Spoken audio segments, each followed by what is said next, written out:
बिस्मिल्लाहिर्रहमानिर्रहीम, अस्सलाम वालेकुम। तमाम पार्टिसिपेंट्स को वेलकम और बहुत सारी नेक ख्वाहिशात कि आप जिस पर्पज़ के लिए आए हैं, आपने टाइम निकाला है। उम्मीद है आपके उस पर्पज़ को या आपकी एक्सपेक्टेशंस को हम इंशाल्लाह पूरा करने की पूरी कोशिश करेंगे। और एक रिक्वेस्ट है कि अपना कॉपी पेंसिल अपने साथ रखें क्योंकि ये सेशन आपका है। सीएसएस एंड पीएमएस एसए की वर्कशॉप है, ये कोई टीचिंग की क्लास नहीं है। ये कोई ऐसा नहीं है कि मैंने बहुत सारा इल्म जो है वो आपकी तरफ कन्वे करना है, ये हमने मिलकर एक वर्कशॉप मीन जहाँ पे काम होता है, ठीक है? तो कोशिश आपने ये करनी है कि कोई भी चीज़ अगर आपको समझ नहीं आई तो आप समझें और उसकी प्रैक्टिस करें। तो वर्कशॉप के अंदर मैं आपका फैसिलिटेटर हूँगा जस्ट नॉट जैसे वो कहते हैं टिपिकल टीचर के जी ये करना है, फिर आपने ये करना है, फिर आपने ये करना है। हम एक माहौल बनाने की कोशिश करेंगे, इस माहौल के अंदर 2 दिन में हम इंशाल्लाह कुछ सीखने की जो है वो पूरी कोशिश करेंगे। मेरा नाम रियाज़ नदीम है और इन्फॉर्मेशन डिपार्टमेंट में बतौर मॉनिटरिंग ऑफिसर काम कर रहा हूँ। और हिस्ट्री ये है कि 5 टाइम मैंने कंपैरेटिव एग्ज़ाम दिया है और आउट ऑफ 5 टाइम 3 टाइम मैं एसए को फुली सिक्योर कर सका हूँ और एक अटेम्प्ट मेरी अभी सीएसएस की बाकी है। कुछ दोस्त और कुछ स्टूडेंट्स यहाँ पे पहले भी मुझे जानते होंगे, जो इस क्लास में मौजूद होंगे। तो मैं बिलीव करता हूँ कि किसी को फिशिंग सिखा दी जाए, हाउ टू फिश। बजाय इसके कि आप उसको एक वक़्त का खाना दें, एक फ़िश दे दें, ये चाइनीज़ कहावत भी है कि अगर आप किसी के साथ सिंसियर हैं, तो उसको एक मछली देने की बजाय उसको मछली पकड़ना सिखा दें। तो आज इस वर्कशॉप को हम ऐसे की क्लास भी कह सकते थे, हम ऐसे का कोई सेशन भी कह सकते थे। तो मैंने टॉप पे जो लिखा है, इसका टाइटल, वो है सीएसएस एंड पीएमएस ऐसे वर्कशॉप। इसमें हो सकता है बहुत सारे वो लोग भी मौजूद हों, जिन्होंने पहले अटेम्प्ट्स ली हुई हैं। और हो सकता है कोई ऐसे लोग भी मौजूद हों जो ऑलरेडी कोई किसी लेवल का सीएसएस का या पीएमएस का ऐसे क्लियर कर भी चुके होंगे। हमने एक वर्कशॉप डिज़ाइन की और इस वर्कशॉप के अंदर हम कोशिश करेंगे कि ऐसे का जो है कंप्लीट स्ट्रक्चर, ऐसे की जो बिल्डिंग है, ऐसे का जो डिज़ाइन है हम उसको समझ सकें ताकि किसी भी किस्म की वो वाली परेशानी कि ऐसे होता क्या है, ये क्या बला है, इसमें कौन-सी चीज़ कहाँ पे डालनी है और कैसे इसको लाइक दैट कि we are doing dish to prepare on, तो उसमें क्या-क्या, कब-कब डालना और कैसे हमने उसको पकाना है, ये चीज़ हमने आज देखनी है। तो मुझे आपके कुछ रिस्पॉन्सेज़ चाहिए। आपने 2 लाइनें लिखनी है कि सबसे पहले आपने अपना नाम लिखना है और उसके साथ आपने लिखना है कि ये 2023 का अभी जो पीएमएस और सीएसएस चल रहा है, आपने उसमें अप्लाई किया है या नहीं? एंड पहले कभी आपने कंपैरेटिव एग्ज़ाम में आपकी अपीयरेंस है या नहीं है? ये 2 लाइनों में 3 चीज़ें आप लिख के मेरे तक भेज दें। आपका नाम और कंपैरेटिव एग्ज़ाम या ऐसे टाइप एग्ज़ाम की आपकी कोई अपीयरेंस का प्लान है या आप ऑलरेडी आपकी कोई हिस्ट्री है, तो मुझे जस्ट लिख दीजिए, उससे मुझे अंदाज़ा हो जाएगा कि मैं कितनी चीज़ों को कितनी डेप्थ तक लेके चलूँगा। आपके पास 2 मिनट हैं, ज़रा जल्दी कीजिए, हमने इसको आगे लेके चलना है। ठीक है जी, तकवीर फ़ातिमा ने कहा कि मैंने अभी अप्लाई नहीं किया और जवेरिया मुसरत ने कहा जी कि अपीयरिंग 2024, ठीक है। इरशाद साहब कह रहे हैं कि मैंने वन टाइम अपीयर हुआ हूँ मैं और नेक्स्ट मैंने होना है। गुड। मोमिना गिलानी ने कहा कि डिड नॉट अप्लाई इन 2023 लेकिन next time sorry one time. अच्छा, मासूमा ने कहा कि 2023 में अप्लाई नहीं किया, फर्स्ट टाइम 2024 में लेनी है। गुड, वेरी गुड, ठीक है। तहजीब Akhtar, never appeared, applied for PMS 2023 and CSS 24। तो 24 के लिए अप्लाइड भी है, ये प्लान फॉर एप्लीकेशन है। अच्छा, ओम रज़ा साहब कह रहे हैं कि 2025 में, तो ओम रज़ा साहब इतनी लंबी प्लानिंग आप कर रहे हैं, तो 2 साल में अगर आपने इतना पढ़ लिया है, तो फिर उसको उस इल्म को कहाँ पे सँभाल के रखेंगे? ये 2 साल में तो बंदा बहुत ज़्यादा पढ़ लेता है। अच्छा, जहांगीर साहब कह रहे हैं कि अप्लाइड फॉर 23, ठीक है, already appeared in 2022। Very good Jahangir साहब। और फैसल हुसैन साहब फरमा रहे हैं कि 2023 में अप्लाई किया हुआ है। वेरी गुड कि आपने पहले भी अटेम्प्ट ली हुई है। तो ये बड़ा अच्छा और एक मज़े का सेशन होगा और मज़े की एक वर्कशॉप चलेगी कि ज़्यादातर लोग ऐसे होंगे जो इस रास्ते पे गुज़र चुके हैं। वैसे भी हमारी क्लास जो है, आम बंदे के लिए तो इसका फ़ायदा ही कोई नहीं, ना इसमें कोई एंटरटेनमेंट होनी है, ना कोई ऐसी बात है। ये हमने तो बड़ी जो है टू द पॉइंट बातें करनी है, तो इसमें ज़रूरी ही ये था कि वही लोग यहाँ पे आएँ जो मैंने पम्फलेट के ऊपर भी लिखवाया था कि जेन्युइन और जो कमिटेड लोग हैं उनके लिए है। इससे फ़ायदा होगा ना, आपसे हम सीखेंगे और आप में से आप कुछ लोग आपसे सीखेंगे, तो ये एक अच्छी बात है। तो मेरा ख़्याल इतने ही लोग थे जिन्होंने ये बता दिया है कि बाकी लोग सिर्फ़ सुन रहे हैं अभी। चलें, वेल एंड गुड, नेक्स्ट चलते हैं। मुबशरा ने कहा कि अभी एफआईआर नहीं हुई, आगे अ, अप्लाई करना है। ठीक है।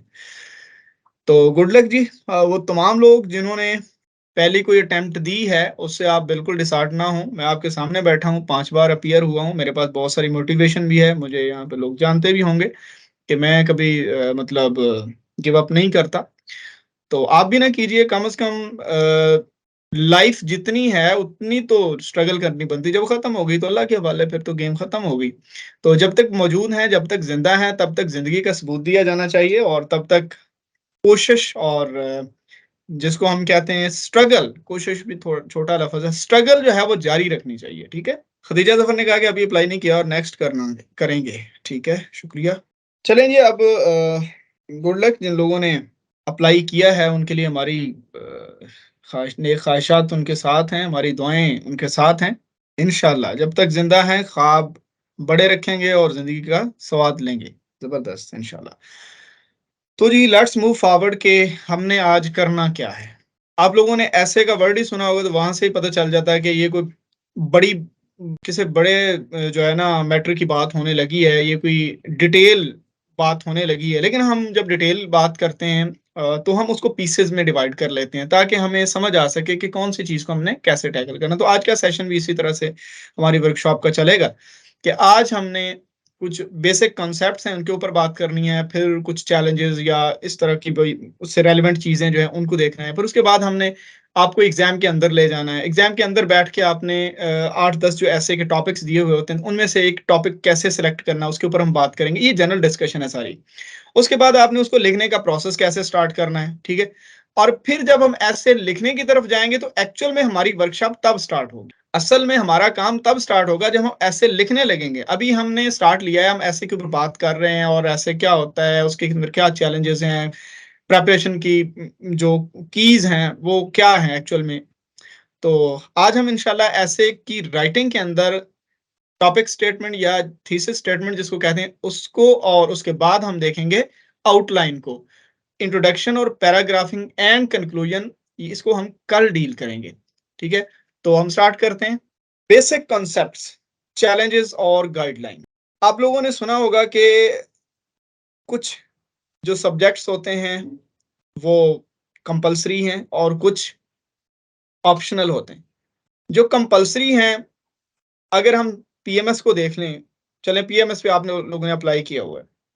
पीएमएस में जो कंपलसरी हैं, मैं आपको समझाना सिर्फ ये चाहता हूं कि एग्जाम जो है ना, एग्जाम वो दरअसल ऐसे का ही है। बाकी तो सारे आपके जिसका हम कहते हैं कि नंबर बनाने वाले पर्चे हैं आपके, नंबर बनाने वाले आपके हैं, जिसको हम एग्जाम कहते हैं। असल में जो आपका इम्तिहान है ना वो ऐसे ही है। असल में जो आपका इम्तिहान है वो ऐसे है, ऐसे में से आपने निकलना है और अच्छे तरीके से निकलना है। इसमें आपने कहीं पे फंसना नहीं है, इसमें आपने कहीं से बैलेंस आउट नहीं करना। ठीक है। अच्छा, चैलेंजेस क्या क्या हैं? किसी बंदे को आइडिया है? मैं दूसरी डिवाइस पे आपकी चैट देखता रहूंगा साथ साथ। कोई आपको आइडिया है कि चैलेंजेस क्या हैं? ऐसे में लोग फेल क्यों होते हैं? क्या मसला क्या है? क्या इसमें प्रॉब्लम क्या है? मैं तो अपना बताऊंगा मैं क्यों फेल हुआ था। आप बताइए कि आपने जिसने कभी अटेम्प्ट किया हो, मुझे 2 या 3 रिस्पॉन्सेज बेशक दे दें, मुझे पता चल जाए कि हमने आगे चलना है। Lack of understanding of topic है, poor understanding of topic, poor preparation, presentation in written या राइटिंग। ठीक है, ये बड़ा अच्छा मलिक साहब आपने लिखा है। मैंने अभी अटेम्प्ट तो नहीं दी, बट अभी मुझे ग्रामेटिकल इश्यूज आ रहे हैं, जवेरिया ने कहा। ठीक है, ग्रामेटिकल इश्यूज के ऊपर बात कर लेते हैं। Structure of essay, grammar, structure of essay, deviation from main idea while writing essay. ये मुझे बड़े अच्छे आइडियाज आपके मिल गए, मुझे थोड़ा सा आइडिया हो जाएगा। टाइम लिमिट में शाह साहब फरमा रहे हैं, ठीक है, टाइम लिमिट की भी बात कर लेते हैं। अगर हम चीज़ों को दिए गए वक्त के अंदर मैनेज नहीं कर पा रहे तो इसका मतलब हम एग्जाम नहीं दे रहे, हम उसकी सिर्फ प्रैक्टिस करने की कोशिश कर रहे हैं। एग्जाम का मतलब सिर्फ एग्जाम ही नहीं होता, वो एक टाइम टेस्ट भी होता है, स्पीड टेस्ट भी होता है आपका। ठीक है। तो यहाँ पे जो मसाइल ज्यादातर डिस्कस हो रहे हैं या जिनकी बात हो रही है वो है जी, कोहेरेंस नहीं है। हमने एक बात की, हमने एक दावा किया, हमारा दावा है कि पाकिस्तान का जो तालीमी निज़ाम है वो खराब हो चुका है, मगर ठीक हो सकता है अगर हम कुछ स्टेप्स लें। वो स्टेप्स हमने बताने हैं, वो स्टेप्स हमने बताने हैं, हुकूमत को, सोसाइटी को, सबको वो स्टेप हमने बताने हैं। ये हमारा दावा है। एक तो हमें ये पता है कि पाकिस्तान का तालीमी निज़ाम जो है वो ठीक नहीं है, परफेक्टली वर्क नहीं कर रहा, और ये भी हमें पता है कि इसको कौन से स्टेप से हमने ठीक करना है। याद रखिए, ये दावा अगर आप कहीं पे पूरे एसे के अंदर इससे साइड पे होंगे और एग्जामिनर ने आपको पकड़ लिया कि इस पैरे में आपको इतना ही नहीं याद कि आप लिखने क्या आए थे, तो फिर आप फंस जाएंगे। मुझे आपकी सबकी बातों से ज्यादातर जो आइडिया लगा है ना कि कोहेरेंस की कमी है। हम रब्त नहीं रख पा रहे। हम लिखने बैठते हैं कुछ और आखिर पे कुछ निकलता है। हम हांडी कोई बनाने की कोशिश करते हैं, आखिर पे कुछ और बन जाता है। रेसिपीज आपस में मिक्स होना शुरू हो जाती हैं। तो यहाँ पे मैंने 2 लाइन्स लिखी हुई कि एक तो ऐसे उसकी प्रिपरेशन, फिर मिथ्स होती हैं, फिर साइंस ऑफ कंपैरेटिव एग्जाम है, फिर what is the patent structure, why the structure is important. इन दो लाइनों के अंदर मैंने बहुत बड़ी एक जो है एक खेल आपके साथ इस नॉलेज का, इस कंसेप्चुअल डिस्कशन का, वो मैं खेलने लगा हूं। उससे पहले हम एक दो क्वेश्चन जो थे वो जरूरी समझे। तो देखिए जी कि आप लोगों ने एक बिल्डिंग बनानी है। पहले अपनी फाइनेंस मैनेज करते हैं, प्लान करते हैं, फिर आप पकड़ के ठेकेदार को लेके आते हैं। फिर आप उससे पूछते हैं कि जी ये इतने फिट बाई इतने फिट की ये जगह है, इसके ऊपर बन क्या सकता है। वो ठेकेदार साहब बताते हैं कि जी अगर इतनी लेंथ है और इतनी इसकी विड्थ है तो इस पे ये चीज बड़ी अच्छी बन सकती है। आप कहते हैं चलो ठीक है, स्टोर फिर मैं दूसरे प्लॉट पे बना लूंगा, यहाँ पे हम जो है वो एक छोटा को शोरूम बना लेते हैं। बड़ी जगह मेरे पास और मौजूद है, चलें प्लानिंग आगे चल पड़ी। अब ठेकेदार से आप पूछते हैं कि जी इसके ऊपर मुझे बताइए खर्चा क्या होता है। अब ठेकेदार साहब क्या कहते हैं, वो कहते हैं जी कि इतनी चूंकि जगह है और इस शेप में आपकी ये जगह बेहतरीन एक्सप्लोर हो सकती है, तो आपको इसके लिए ये मटेरियल चाहिए। अब बिल्डिंग का कुछ मटेरियल होता है।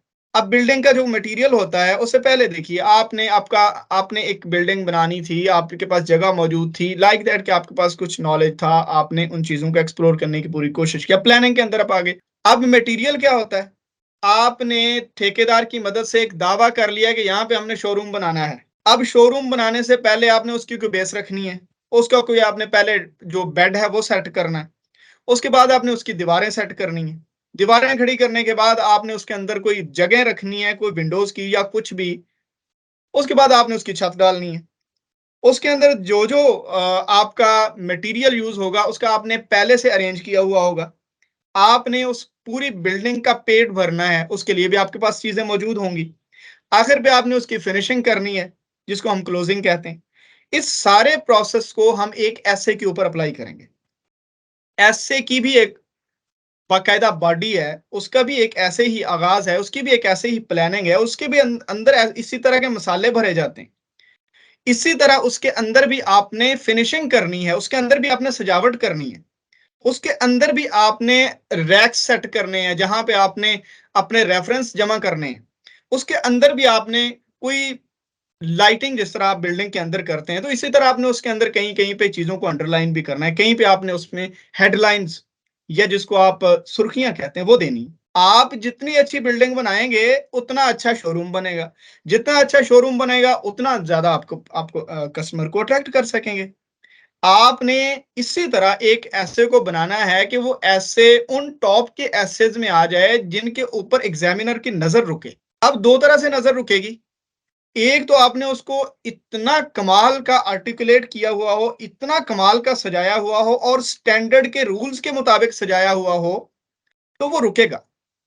दूसरी ही बात, आपके कंटेंट पे उसकी नजर पड़ेगी। अगर कंटेंट भी कंप्रोमाइज आपने नहीं किया तो फिर वो आपका ऐसे टॉप के एसेज में काउंट करेगा, और पास वही ऐसे होते हैं जो टॉप के होते हैं, बाकी 36 34 35 दे के वो फारग कर देता है। आपने उन टॉप के एसेज के अंदर अपना ऐसे डालना है, आपकी आर्टिकुलेशन, आपके ऐसे की जो प्रेजेंटेशन है वो भी अट्रैक्टिव हो और आपका कंटेंट भी अट्रैक्टिव हो। ये कैसे होगा, इसके ऊपर हम अभी बात करने जा रहे हैं। आप एग्जाम के अंदर बैठे, मैंने कहा था कि हम एग्जामिनेशन हॉल से स्टार्ट लेंगे ताकि हमें वो वाला माहौल समझ आ सके, वहां पे हम क्या कर रहे होते हैं और वहां पे हम कैसे चीजों को डील कर रहे होते हैं। आपने कहीं ना कहीं कोई सब्जेक्टिव पेपर दिया हुआ होगा, हम उस पेपर में से एक सब्जेक्टिव पेपर को थोड़ा सा इसके ऊपर अप्लाई करने के लिए कोशिश करेंगे कि ऐसे को समझने और समझाने के लिए कोई इसके अंदर रबत पैदा किया जा सके। आप एग्जाम के अंदर बैठे हैं और आपके पास है 1 to 8 ऐसे 8 ऐसे हैं जी आपके पास। अब आपने वाइज सिलेक्शन करनी है। ये तो नहीं है कि अगर पहला आ गया जनाब डेमोक्रेसी पे, ठीक है, आपने कहा डेमोक्रेसी बड़ी आसान चीज है। दूसरा आ गया जनाब करप्शन पे, आपने कहा ला करप्शन केड़ा को मसला है, आप लिख देंगे। तीसरा आ गया एजुकेशन पे, आपने कहा ये तो मैं तो 6 साल मैंने टीचिंग की है, ये भी कोई इतना मसला नहीं है। उसके बाद आ गया टेररिज्म पे, आपने कहा लो टेररिज्म भी कोई मसला नहीं है। अब आप मुझे बताइए कि आप इसमें से सिलेक्ट कौन सा करेंगे। एक सादा सी बात होती है कि जो जिस टॉपिक के ऊपर हमारे उस्ताद कहते थे कुछ टॉपिक ऐसे होते हैं बंदे को फंसाने वाले, जिनके ऊपर फौरी तौर पे इल्म उतरना शुरू हो जाता है। लो जी ये करप्शन तो मैं खड़का दूंगा, ये तो कोई मसला ही नहीं है। आपने सिलेक्शन करनी है वाइज। अब वाइज सिलेक्शन के मेरे पास या हमें जो सिखाने वालों ने सिखाया है वो स्ट्रेटेजिक सिलेक्शन होती है, वाइज सिलेक्शन। उसमें हम हर टॉपिक की ग्रेडिंग करते हैं। 10 तो 8 तो ऐसे हैं, 3 घंटे का या 2 घंटे का एटलीस्ट अगर पीएमएस में जाते हैं 2 घंटे का ऐसे लिखना है और ये क्वेश्चन सिलेक्ट करना है, ऐसे का टॉपिक सिलेक्ट करना is the most important thing.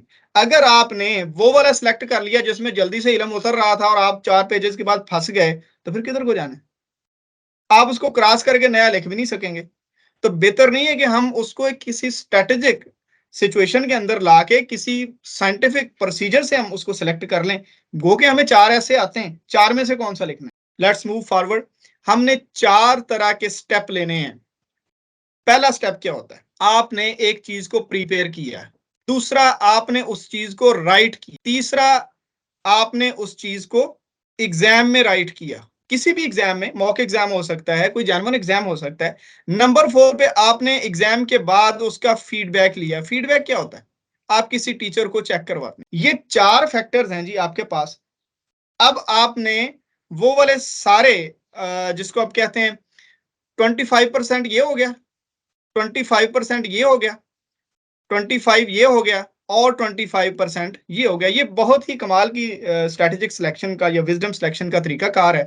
आपके पास 4 टॉपिक्स हैं। फॉर एग्जांपल, चारों टॉपिक्स में आपके पास ये जो डेमोक्रेसी है, ये आप चारों ग्रेडिंग के ऊपर जब रखते हैं कि आपने प्रिपेयर किया, राइट किया, उसके बाद एग्जाम में राइट किया और आपने फीडबैक लिया, ठीक है, 25%, 25 ये हो गया, 25 ये हो गया और 25 ये हो गया। याद रखिए चारों को इस पैरामीटर के ऊपर उतारें, आपको खुद समझ आ जाएगी कि आपको ऐसे कौन सा लिखना चाहिए। अगर आपने करप्शन को कभी पढ़ा जरूर है, आपको आसान भी लगता है, आपके आमने सामने बहुत सारी एग्जाम्पल्स भी हैं, लेकिन आपने कभी लिखा नहीं है, कभी एग्जाम में नहीं लिखा या किसी को कभी चेक करवा के फीडबैक नहीं लिया, तो आप इसको सिलेक्ट ना करें, आप फंस जाएंगे। वो जो इल्म उतर रहा है ना वो जल्दी से खत्म हो जाएगा। दूसरा स्टेप, अगर आपने डेमोक्रेसी को कहीं प्रिपेयर किया और लिखा हुआ भी है, 50% तक आप चले गए, लेकिन आपने एग्जाम में नहीं लिखा और फिर आपने फीडबैक भी इसका नहीं लिया। अब जब जिसको एग्जाम में नहीं लिखा, जिसको अंडर प्रेशर होकर आपने नहीं लिखा या उसका आपने फीडबैक नहीं लिया, वो 50% तक तो आप कामयाब हैं, अगले 50% का कोई पता नहीं, आप उड़ जाएं, ठीक है। एजुकेशन का आप कहते हैं कि ये वो ऐसे है जो मैंने प्रिपेयर भी किया हुआ है, प्रिपेयर करने के बाद मैंने एक बार लिखा भी था और फलां जगह पे मैंने, चले कोई सब्जेक्टिव क्वेश्चन ही आपने किया होगा, फुल ऐसे नहीं भी किया, आपके आइडियाज तो हैं, और हाँ एक बार मैंने एक टीचर को चेक भी करवाया, तो ये आपका 100% तक आ गया। और उसके बाद टेररिज्म आप कहते हैं कि ठीक है, एक बार मैंने प्रिपेयर भी किया है, राइट भी किया है एग्जाम में भी, लेकिन इसका फीडबैक नहीं लिया, लेकिन ये मुझे आता है, एजुकेशन से भी अच्छा है, अब क्या करें। आप सबसे सवाल है कि एक एजुकेशन का ऐसे है वो आपने चारों स्टेप से गुजारा है, लेकिन आपके उसमें से 40 मार्क्स आए। टेररिज्म का आपने 3 स्टेप से गुजारा है, लेकिन आपने फीडबैक नहीं लिया और आपको लग रहा है कि ये आपका 50+ में है, तो मुझे बताइए आपको कौन सा अटेम्प्ट करना चाहिए। शाबाश, लिख दीजिए कौन सा अटेम्प्ट करना चाहिए। एक में आपकी गलतियां निकाली गई हैं, आपने उन गलतियों को देखा भी है, एक में आपकी गलतियां नहीं निकाली गई जी, सहरिश या शहरी लिखा हुआ। अच्छा, ये उन्होंने कहा कि एजुकेशन करना चाहिए। How the beautiful thinking is के हमें वो करना चाहिए जिसमें हमने जिस पे हमने चारों स्टेप्स को टेक किया हुआ है, क्योंकि अगर यहाँ पे 40% था तो हमने कोई फीडबैक लिया है, उन गलतियों को हम दुरुस्त करेंगे और हमारे दिमाग में बहुत सारी दुरुस्त हो चुकी होंगी, तो ये चला जाएगा 60 पे। और जिस चीज को हमने एग्जाम से गुजार के उसका फीडबैक ही नहीं लिया, तो वो हो सकता है हम जहां पे दिमागी तौर पे खड़े हों, हम 50 कह रहे हैं, वो हो सकता है एग्जामिनर के लिहाज से 30 भी ना हो। बात समझ आ गई?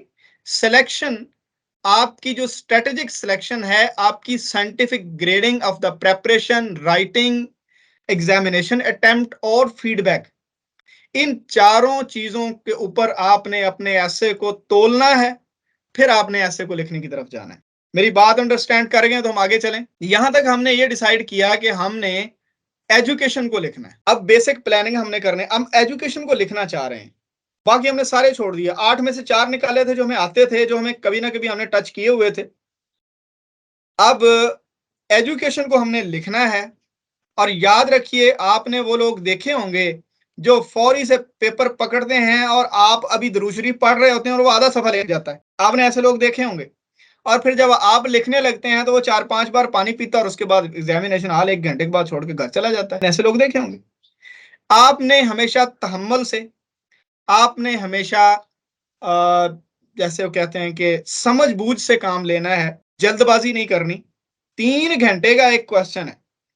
कोई एग्जाम और ऐसा नहीं है जिसमें इतनी बड़ी गलती की गुंजाइश मौजूद हो जो आप कर सकते हैं। एक ही सवाल है, एक ही क्वेश्चन के ऊपर आपने एग्जामिनर को अट्रैक्ट करना है, उसी के अंदर आपने पास होना है, उसी के अंदर आपका पूरा एग्जाम खड़ा है, उसी के अंदर आपने नंबर लेने हैं, उसी में आपने बच के निकलना है। तो क्या जरूरत है फनकारी करने की? क्या जरूरत है बहुत ज्यादा ओवर रिएक्ट या ओवर एक्ट करने की? और मुझे ये ऐसे कौन सा मसला है? तो पर जरूरी नहीं है कि आप हर बार जो है वो ओवर कॉन्फिडेंट होकर चलें और हर बार फेल हों। लेकिन ज्यादातर ऐसे होता है कि जब जल्दबाजी करते हैं, उससे नुकसानात होते हैं, क्योंकि इंसान है ना, एरर ऑफ जजमेंट तो हमेशा होता है। हमारी जजमेंट में हमेशा एरर आ सकता है। तो कब खत्म होता है? जब हम चीजों को ज्यादा डीपली जज करके चलते हैं। Rough basic planning for starting an essay. आपको पता है आपकी शीट के आखिर पे रफ के लिए पेजेस यूज हो सकते हैं, इनको उनको बाद में आपने क्रॉस कर देना। बेशक आपकी पहली शीट खत्म हो जाती। अव्वल तो ऐसे जहां भी आप लिखें, पीएमएस में लिखें या सीएसएस में लिखें, आपकी वो शीट खत्म नहीं होती। ठीक है। और अगर कोई बंदा ऐसा हो जो बहुत ही बड़ी, जो उसका फॉन्ट स्टाइल बहुत यानी बड़ा हो, फॉन्ट साइज, तो या फिर हमारे कुछ शहजादे ऐसे भी हैं वो एक एक लाइन छोड़ के भी लिखते हैं, हालांकि ये गलत बात है, ऐसे नहीं होना चाहिए। आप एक स्टैंडर्ड राइटिंग का जो स्टाइल है आप उसमें लिखें। ठीक है। तो मेरा नहीं ख्याल कि शीट ना पीएमएस की खत्म हो सकती है या सीएसएस की खत्म हो सकती है, ऐसे उसमें पूरा आ जाता है। हम लिखते रहें और हमें आइडिया है कि पूरा आ जाता है। आखिर पे 2 पेजेस आपके पास मौजूद है, वहां पे आपने क्या करना है? सबसे पहले आपने स्टेटमेंट लिखनी है। स्टेटमेंट क्या है? पहले आप कोई माइंड ब्लोइंग थोड़ी सी करें और एजुकेशन के ऊपर ऐसे का कोई क्वेश्चन बनाने की कोशिश करें कि एजुकेशन के ऊपर अगर कोई क्वेश्चन आएगा, एजुकेशन के ऊपर कोई ऐसे आएगा, तो वो कैसा हो सकता है। फिर हम उसकी स्टेटमेंट बना लेंगे, फिर हम उसकी आउटलाइन बनाएंगे, बाकी काम हम इंशाल्लाह कल करेंगे। क्या क्वेश्चन हो सकता है एजुकेशन के बारे में? मैंने थोड़ा सा आपको हिंट दे भी दिया, स्टार्ट में थोड़ा सा आइडिया दे भी दिया था कि एजुकेशन के मसाइल हैं पाकिस्तान में, और कुछ राइट डायरेक्शन में स्टेप लिए जाएं तो बिल्कुल बेहतरीन हो सकता है। Challenges of educational system in Pakistan, ये एक स्टेप हो गया, एक कैटेगरी हो गई, एक डायरेक्शन हो गई, या एक डायमेंशन हो गई। क्या एक डायमेंशन के ऊपर आप 3000 वर्ड का सीएसएस का, या 2000 वर्ड का, या 1500 वर्ड का पीएमएस का ऐसे लिख सकते हैं? एक डायमेंशन के ऊपर एक ही चीज को आप जो है वो करते जाएं एक्सप्लोर, मुश्किल नहीं हो जाएगा? हमें एटलीस्ट 2 डायमेंशन चाहिए, या समटाइम 3 भी चाहिए। तो कंप्लीट कीजिए ना आप ऐसे को, drawbacks of higher education system. तो जवेरिया बेटा, क्या वो क्वेश्चन सिर्फ इतना ही देगा? अब देखें ना, अब ये इन्होंने लिखा है कि रेमेडीज एंड सजेशंस, इसको एक स्टेटमेंट में हम कन्वर्ट कर लेते हैं। चलें, मुझे सबके कमेंट्स नजर आ रहे हैं। मुझे जो समझ आई है वो आप लोग ये कहना चाह रहे हैं कि पाकिस्तान के एजुकेशन सिस्टम सॉरी, पाकिस्तान के एजुकेशन सिस्टम में मसाइल हैं, ठीक है, लेकिन हमें कुछ स्टेप्स लेने होंगे इनको रिजॉल्व करने के लिए, ताकि हम पाकिस्तान के सोसाइटी को, पाकिस्तान की कम्युनिटी को, एक जो एजुकेटेड कम्युनिटी है दुनिया की, उसमें शामिल कर सकें। ठीक है। चलें, हम इसका थोड़ा सा कीवर्ड लिखने की कोशिश करते हैं। चैलेंजेस ऑफ एजुकेशन सिस्टम, उसके बाद वे फॉरवर्ड। ठीक है, 2 डायमेंशनल। ठीक है, चलें जी, जबरदस्त हो गया। हम इसके ऊपर काम स्टार्ट कर देते हैं। स्टेटमेंट क्या होती है? टॉपिक स्टेटमेंट, थीसिस स्टेटमेंट या स्टेटमेंट, ये क्या होती है? ऐसे से पहले इसके ऊपर बात की जाती है। जब भी कोई बंदा बात करता है वो कहता है आपकी टॉपिक स्टेटमेंट अच्छी होगी, थीसिस स्टेटमेंट अच्छी होगी। ये वो दावा है जिसके ऊपर आपने पूरा ऐसे जो स्टैंड करना है उसको स्टैब्लिश करना है। तो ये बहुत ही क्रिएटिव होना चाहिए, ये बहुत ही टू द पॉइंट होना चाहिए। आपके आइडियाज का जो वन लाइनर है वो स्टेटमेंट ऑफ द टॉपिक है। आपने एक दावा करना है, जिस तरह हमने कहा कि चैलेंजेस ऑफ एजुकेशन सिस्टम और वे फॉरवर्ड। तो आप लोग 2 से 3 लाइंस के अंदर वो दावा करेंगे कि मुझे पता है। अब इस तरह नहीं आपने लिखना जिस तरह मैं कह रहा हूं, आपने अपने हिसाब से लिखना है। मैं आपको जस्ट एक हिंट दे रहा हूं कि मुझे पता है कि पाकिस्तान के एजुकेशन सिस्टम में मसाइल हैं, लेकिन अगर हम कुछ वर्किंग मेजर्स लें, कुछ राइट मेजर्स लें, हम उनको रिजॉल्व करके पाकिस्तानी कम्युनिटी को टॉप एजुकेटेड कम्युनिटीज के अंदर शामिल कर सकते हैं। ये मेरा दावा है। अब आप इस दावे को कॉपी करें, अपने आइडियाज के साथ मैच करें, कुछ भी करें, आप अपनी थीसिस स्टेटमेंट लिखिए, उसके बाद हम आगे काम स्टार्ट करेंगे। बिल्कुल ठीक है ji. Education system for Pakistan and analysis one's own stance on particular topic, इसको हम कहते हैं थीसिस स्टेटमेंट। आपका दावा क्या है, आप लिखना क्या चाह रहे हैं और क्या लिखेंगे और क्या लिखकर साबित क्या करना चाह रहे हैं, हमें पहले बताना होता है। ये बिल्कुल ऐसे ही है जैसे आप कोई गुफ्तगू का अंदाज देखते हैं, कोई बंदा स्पीच करने आता है तो वो स्टार्ट में बताता है कि आज हमने ये बात करनी है, और आखिर पर वो उसी टॉपिक पे बात करता है। और अगर उसके दरमियान वो डिविएट करता है तो लोग ऐसे उसके मुंह की तरफ देख रहे हैं, यार बात ये कोई कह रहा था, अब ये कुछ और कर रहा है। ऐसे ही एग्जामिनर आपके मुंह की तरफ देखता है जब हम डिविएट करते हैं, जब हम इनहराफ करते हैं। तो हमें क्लियरली दिमाग के अंदर ये चीज बिठा लेनी चाहिए कि जो हमने दावा करना है उसको एंड तक, उसको हर पैरे में, हर जगह पे उसी को हमने, उसकी खुशबू को हर पैरे में वो स्मेल कर सके एग्जामिनर। अदरवाइज वो तो ढूंढ रहा होता है कि कहीं पे ये अपने लाइन से हटे और मेरे हथे चढ़े, बस। तो बनाइए जी स्टेटमेंट ऑफ द टॉपिक, या टॉपिक स्टेटमेंट या थीसिस स्टेटमेंट क्या बनती है कि पाकिस्तान के अंदर एजुकेशन सिस्टम में मसाइल हैं, लेकिन अगर उनका वे फॉरवर्ड तलाश किया जाए तो हम पाकिस्तानी कम्युनिटी को एक अच्छा सिस्टम दे सकते हैं जो इसको, जो टॉप एजुकेटेड कम्युनिटीज हैं, वहां तक ले जाने में कारगर साबित होगा। ये 3-4 लोग रिप्लाई कर रहे हैं। देखिए जी, ये आपका ही फायदा है, और आपके साथ ही बिल्कुल सिंपली मैंने स्टार्ट में बताया और पोस्टर के ऊपर भी लिखवाया कि ये वर्कशॉप है।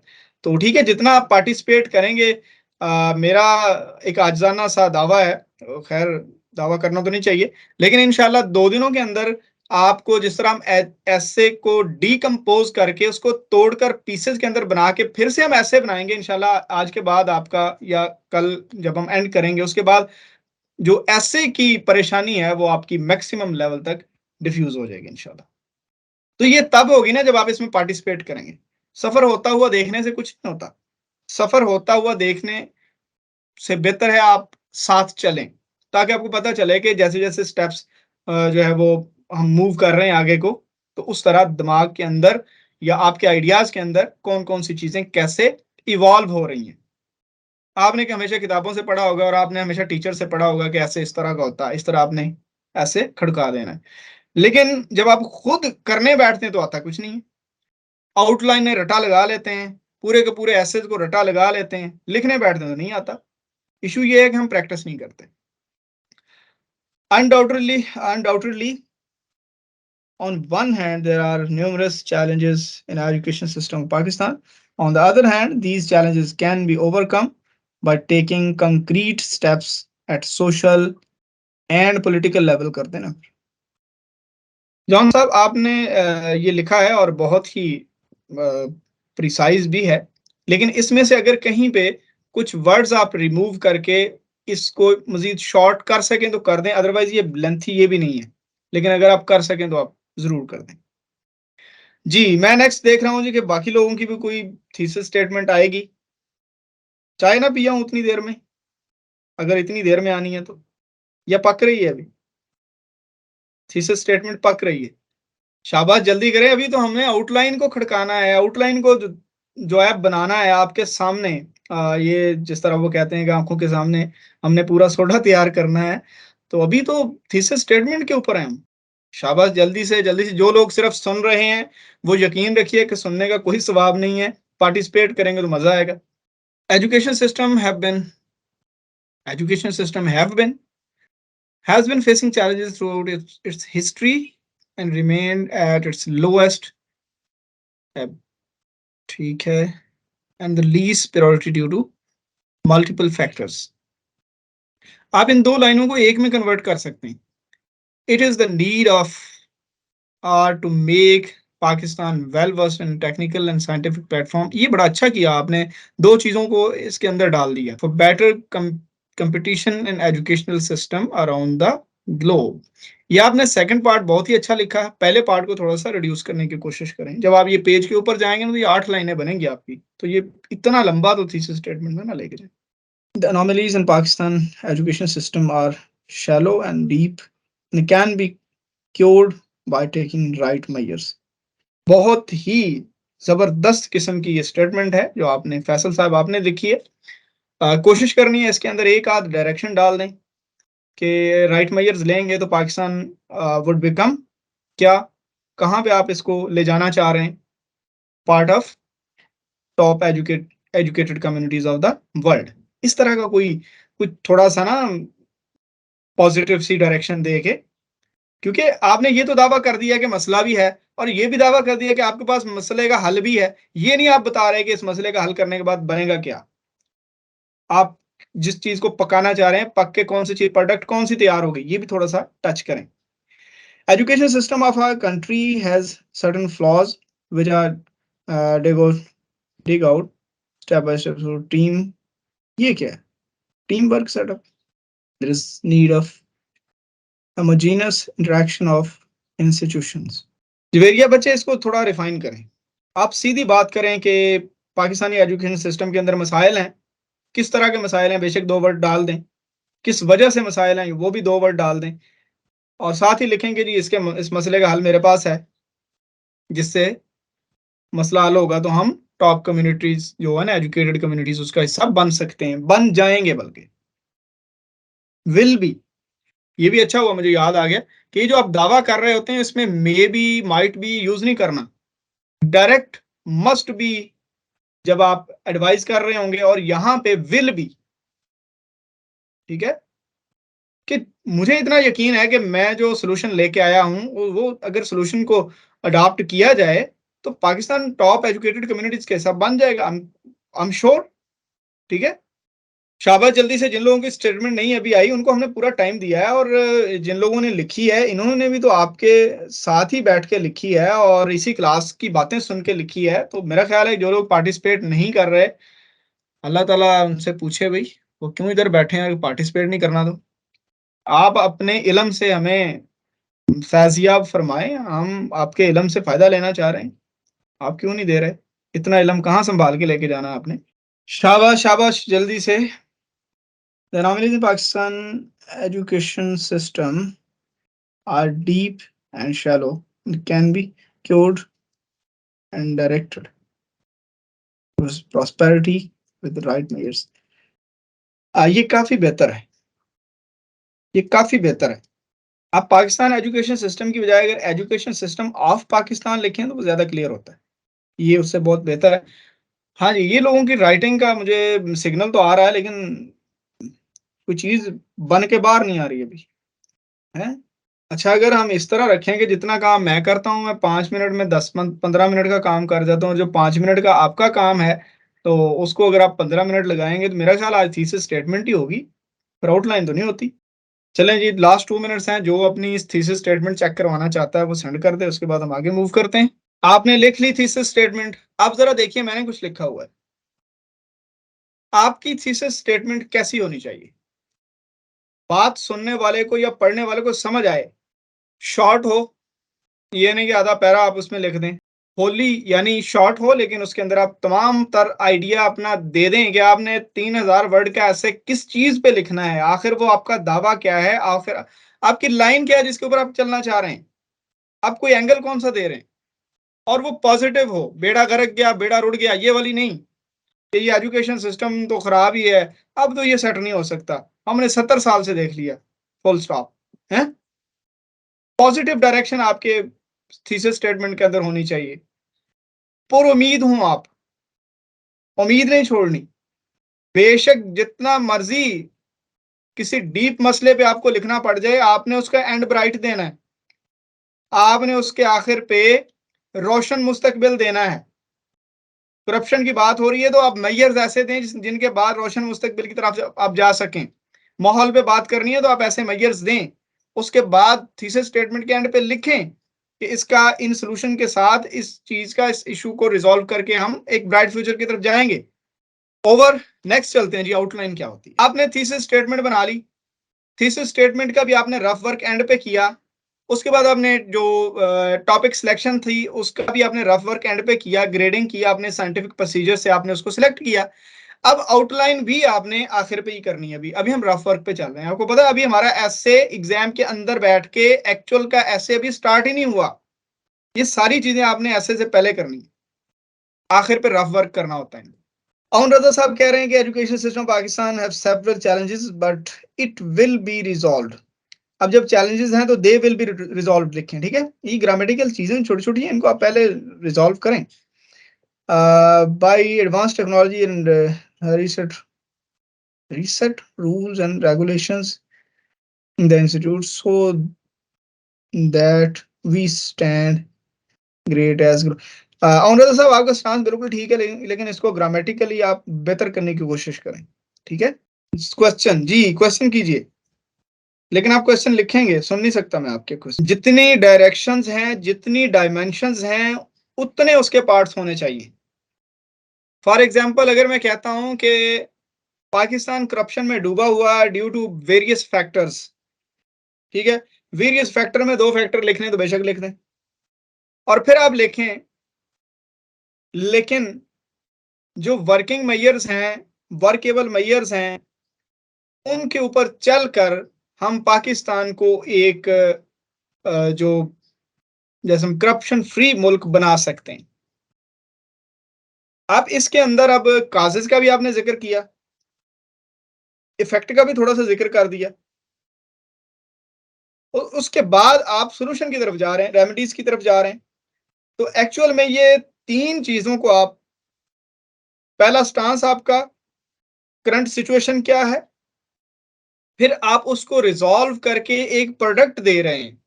ये 2 पार्ट्स बहुत जरूरी हैं और इसके अंदर 3 डायमेंशन आ सकती हैं। करंटली आपसे किसी चीज के ऊपर कमेंट मांगे जा रहे हैं ना, तो सिर्फ कमेंट नहीं करना, आपने उसको हल करके प्रोडक्ट बना के देनी है। तो इसका एक पार्ट तब होगा जब आर्गुमेंटेटिव ऐसे होगा। आर्गुमेंटेटिव ऐसे अच्छा हुआ ये भी आपने क्वेश्चन कर लिया। ऐसे की कुछ टाइप्स होती हैं, कुछ प्रॉब्लमेटिक होते हैं जिनके अंदर काजेस भी होती हैं, इफेक्ट्स भी होते हैं और सोल्यूशन भी होते हैं, इनको हम 3 डायमेंशन कहते हैं। कुछ होते हैं कि ये मसला है और इसका सोल्यूशन ये है, ठीक है, तो ये 2 डायमेंशनल है। कुछ ऐसी चीजें होती हैं जिनके ऊपर आपसे आर्गुमेंट मांगा जाता है, लाइक के पाकिस्तान की डेमोक्रेसी ब्राइट है या नहीं है। यहां पे आप खेलना चाहें तो दोनों तरफ खेल सकते हैं। आप कहें जी फिलहाल तो ब्राइट नहीं है, लेकिन अगर ये मसले हल करें तो ब्राइट हो जाएगी, ये 2 डायमेंशनल है। और अगर आपसे पूछा जाए कि ये जो फॉरेन डेट है, आप लोन लेते हैं, आपका मुल्क लोन लेता है, तो ये ट्रैप है, ये ट्रीट है, ट्रीट और ट्रैप। आप कहते हैं ये ट्रीट बिल्कुल नहीं है, ये ट्रैप है।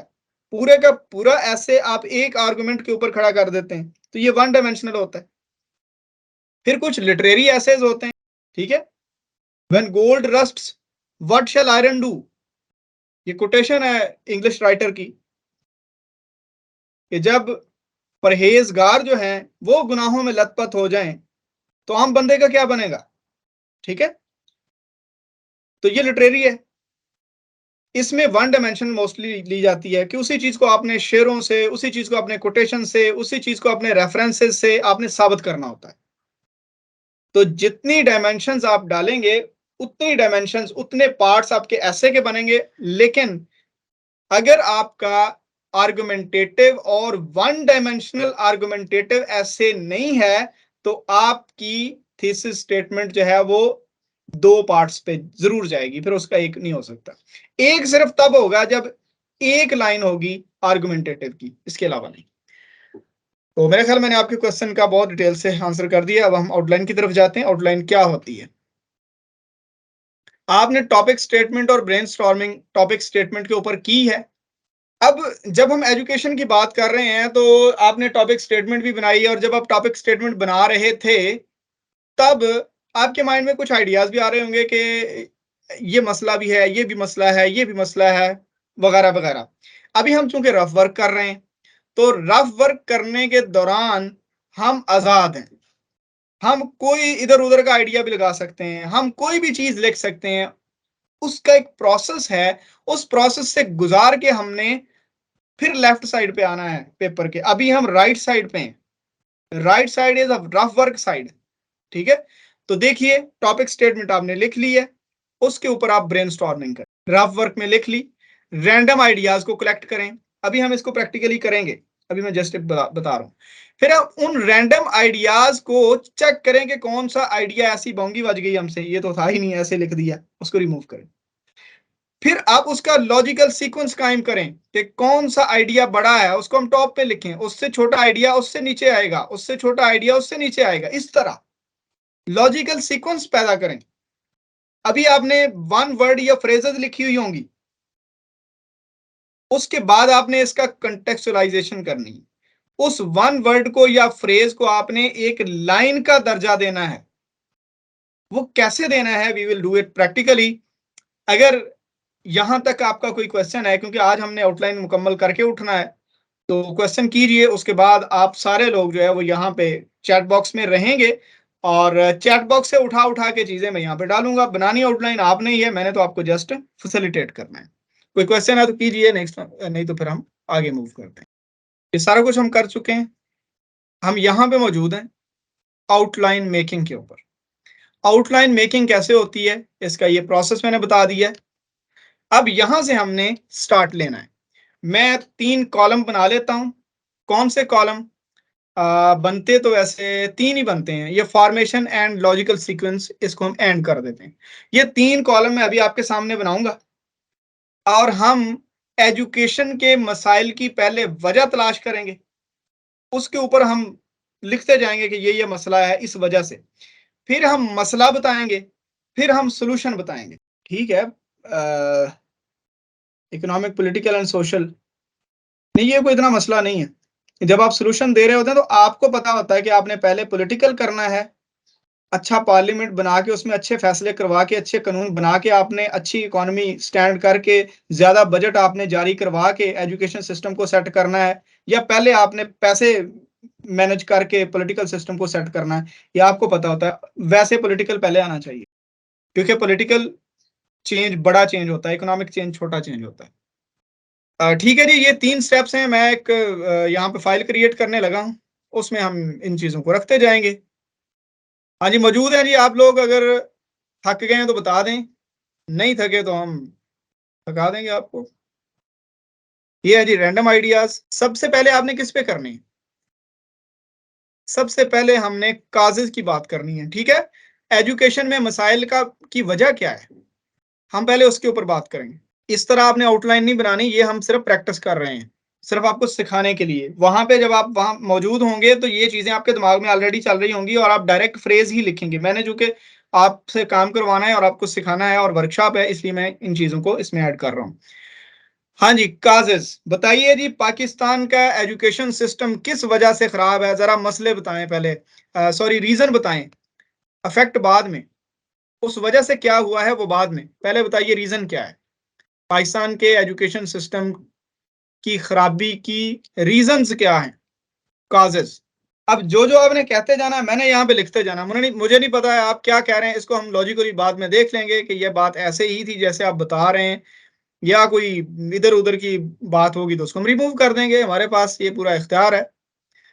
अब यहां से इन्होंने कहा जी फाइनेंशियल, हमने फाइनेंशियल मान लिया। उसके बाद इन्होंने कहा लैक ऑफ इंस्टीट्यूट क्या है, थोड़े इंस्टीट्यूट हैं, थोड़े इदारे हैं, लैक ऑफ आप इंफ्रास्ट्रक्चर का प्रॉब्लम कहें ना, दोबारा लिखें आप इसको, शाबाश। मल्टीपल एजुकेशनल सिस्टम्स, डिस्पैरिटी भी इसी को कहते हैं। एक बंदा इधर कह रहा है कि हमारे पास इदारे ही नहीं है, और एक बंदा कह रहा है कि मल्टीपल सिस्टम मौजूद हैं, इदारे नहीं, सिस्टम। तो देखें हमारे अंदर ही हम एक दूसरे से इख्तलाफ कर रहे होते हैं। तो इन चीज़ों को आपने हमेशा पॉजिटिव लेना है, परेशानी वाली बात नहीं है ये, क्योंकि हमें पता है कि हमने साबित क्या करना है। लेक्चर की रिकॉर्डिंग ग्रुप में ज़रूर शेयर करें, बिल्कुल मिल जाएगी। Low budget for education department, outdated curriculum. अच्छा, ये जॉन साहब, आप जो आउटडेटेड करिकुलम कह रहे हैं और पॉवर्टी कह रहे हैं ना, आपने जो कहा ना लो बजट, इसके ऊपर इसकी बात पहले हो चुकी है, लिहाजा मैं ये रिपीट नहीं करूंगा। अब जब अगली बात आपने की है ना कि आउटडेटेड करिकुलम, उसकी उसकी मैं ये कर देता हूँ। पॉवर्टी उसी में फाइनेंशियल में आ जाती है। Lack of professional development, training नहीं है टीचर्स की।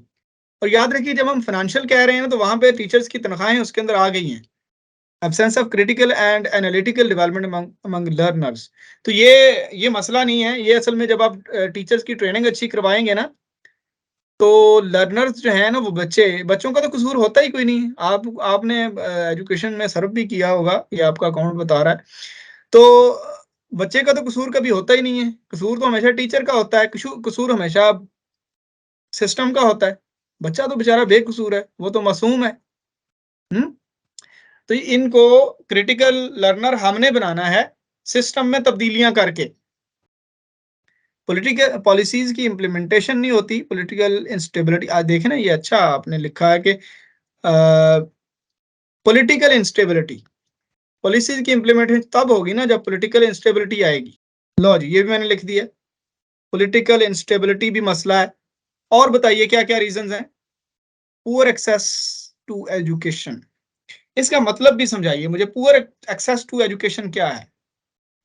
इंफ्रास्ट्रक्चर का मसला है, ट्रैवल नहीं कर सकते बच्चे, या इदारों की तादाद कम है, क्या मतलब पुअर एक्सेस टू एजुकेशन क्या है? पॉवर्टी, पॉवर्टी पहले डिस्कस हो चुका है। Too much pressure for grade, अच्छा जब ग्रेड्स की बात करते हैं तो ये करिकुलम में हो चुका है, करिकुलम में हम इसको डिस्कस कर लेंगे। देखें ना, ये जितने छोटे छोटे आइडियाज और आ रहे हैं, ये बड़े आइडियाज के बच्चे हैं। हम उनके हेडिंग के अंदर इनको डिस्कस करेंगे जब हम पैरा बनाएंगे। आप देखिएगा, ये जो आप आइडियाज दे रहे हैं, इंशाल्लाह कल को हम इनके ऊपर पैरे स्टैंड करेंगे, कोशिश करेंगे 2-2 3-3 पैरा आपकी मदद से इनके ऊपर स्टैंड किए जाएं। टेक्निकल एजुकेशन के ऊपर फोकस नहीं है। आउटडेटेड करिकुलम, आउटडेटेड एंड, अब यहाँ पे टेक्निकल नहीं है। लो एनरोलमेंट, लो एनरोलमेंट आपका मसला है, एजुकेशन सिस्टम का मसला नहीं है। लो एनरोलमेंट क्यों है? टीचर की तवज्जो थोड़ी है, बाद में जॉब्स नहीं है, गुर्बत बहुत ज्यादा है, तो वो मसाइल किसी दूसरी सेंस में डिस्कस हो चुके हैं ना, इसलिए लो एनरोलमेंट ये मसला नहीं है। अच्छा, आउटडेटेड एंड, और कौन सा करिकुलम है हमारा इसमें? नॉन टेक्निकल कह दें, चलो इसको जैसे मर्जी आप बाद में बना ले, मैंने जस्ट आपको आइडिया, आप इसको इसमें जमा करना था, वो मैंने कर दिया। इकोनॉमिक इंस्टेबिलिटी, जॉन साहब ये हो चुका है। मेरा ख्याल है जितने आइडियाज आप देना चाह रहे थे, वो आइडियाज आपके हम तक पहुंच चुके हैं। हम इनको नंबर लगा देते हैं। अब यहां से हम लगाते हैं इनको नंबर। लो जी, अल्लाह खैर करे, 10 चीजें आपने लिख दी, सॉरी 6 से ऊपर 5, 5 चीजें आपने लिखी। कुछ 4-5 चीजें और लिखी, कम से कम 8-8 चीजें तो हो ना। अभी बहुत कम चीजें 6 बनती हैं। हमने इसमें से कोई ना कोई चीज रिमूव भी करनी है, हमने इसको इसमें से अभी सॉर्टिंग करनी है, लॉजिकल सीक्वेंस बनाना है। अच्छा, पॉलिसीज की इंप्लीमेंटेशन, चलें पॉलिटिकल इंस्टेबिलिटी के बाद हम लिख देते हैं पुअर एडमिनिस्ट्रेशन। ये कोई बड़ा लफ्ज लिखना होता है। मदरसा का क्या लिखा है? Annual semester system. ये क्या मदरसा एनुअल सेमेस्टर सिस्टम? तो ये जब आपने मल्टीपल एजुकेशन सिस्टम लिखा था, तो वहां पे ये हो तो क्या था? इसको आप उसके पैरा में यूज कीजिएगा। Old old method of teaching है ना बच्चे, आप जब कह रहे हैं तो हमने डेवलपमेंट जो बताई है ना कि टीचर की प्रोफेशनल डेवलपमेंट नहीं है, तो उसके अंदर ये आ जाएगा। ओके ओके, कोई बात नहीं। डिजाइनिंग 21st सेंचुरी करिकुलम, अच्छा, मुझे बताइए कि ये डिजाइनिंग 21st सेंचुरी करिकुलम आप सॉल्यूशन बता रहे हैं या मसला बता रहे हैं? अभी हम मसले के ऊपर बात कर रहे हैं ना कि रीजंस क्या हैं जिनकी वजह से बेड़ा गर्क हुआ पड़ा है। अच्छा, डिजाइनिंग का 21st century curriculum, 21st century का करिकुलम बनाना ये मसला है। उसमें तो कुछ नई चीजें नहीं होंगी, उसमें तो कुछ डेवलप चीजें इंप्रूव्ड होंगी और बहुत सारे नए प्रॉब्लम्स को सॉल्व किया जाएगा। अब ये देखें इन्होंने एफिशिएंसी ऑफ लेबोरेटरी वर्क, और जब हम टेक्निकल कहते हैं तो आउटडेटेड, नॉन टेक्निकल, मेरा ख्याल है ये इल्म खत्म हो गया आपका इन चीजों के ऊपर।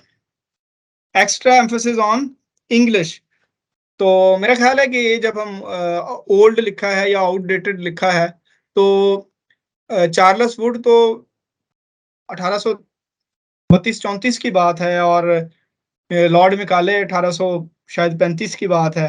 वो तो मर मुर गए, उनकी हड्डियां पता नहीं कहाँ चली गई, और आज तक हम उसी इंग्लिश को जो है ना वो सर पे चढ़ा के बैठे हुए हैं, तो ये आउटडेटेड के अंदर आ जाए। गुलाम कौम है हम, तो फिर जाहिर है इन चीजों को सर पे चढ़ाएंगे तो जरूर। चले जी, अब हमने इसका लॉजिकल सीक्वेंस पैदा करना है। हमने अभी काजेज की बात की है, लॉजिकल सीक्वेंस। अब आपके सामने मैं इनको कॉपी करके यहाँ पे पेस्ट करने लगा हूं। पेस्ट करने के बाद आपने देखना है कि सबसे बड़ा मसला कौन सा है। आपने मिसाइल बता दिए, आपने बताना है कि सबसे बड़ा, वो हम टॉप पे लिखेंगे। चलो जी, आपके पास आ गया। बताइए सबसे बड़ा मसला क्या है।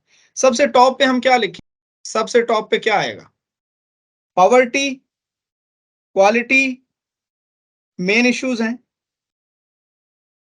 पॉवर्टी मेन इशू है। आप मुझे बताइए कि पॉलिटिकल इंस्टेबिलिटी हो तो गुर्बत खत्म हो जाएगी? हमने थोड़ा सा क्रिएटिव इस तरह से चलना है कि पहले कौन सा मसला हम रखें कि ये मसला सबसे बड़ा है, उसके बाद ये मसला है, उसके बाद ये मसला है, उसके बाद ये मसला है। फिर जब हम सॉल्यूशन की बात करेंगे तो सबसे बड़े मसले का सॉल्यूशन पहले देंगे, उससे छोटे मसले का सॉल्यूशन उसके बाद देंगे, उससे छोटे मसले। बाज़ औक़ात ऐसे होता है कि हम एक सॉल्यूशन देते हैं तो उससे अगला सॉल्यूशन वैसे ही हो जाता है। Digital literacy and technical issues, digital illiteracy कहें, डिजिटल लिटरेसी तो पॉजिटिव है। Digital literacy and technical issues, technical education नहीं है वो तो हमने बता दिया है, चले डिजिटल इलिटरेसी कर देते हैं, आपकी बात मान लेते हैं। सबसे पहले एजुकेशन की जो एक्सेस है वो हर बच्चे को मिलनी चाहिए, तो कैसे मिलेगी ना, यही तो बात है। मिलनी चाहिए, ये हमारी विश है।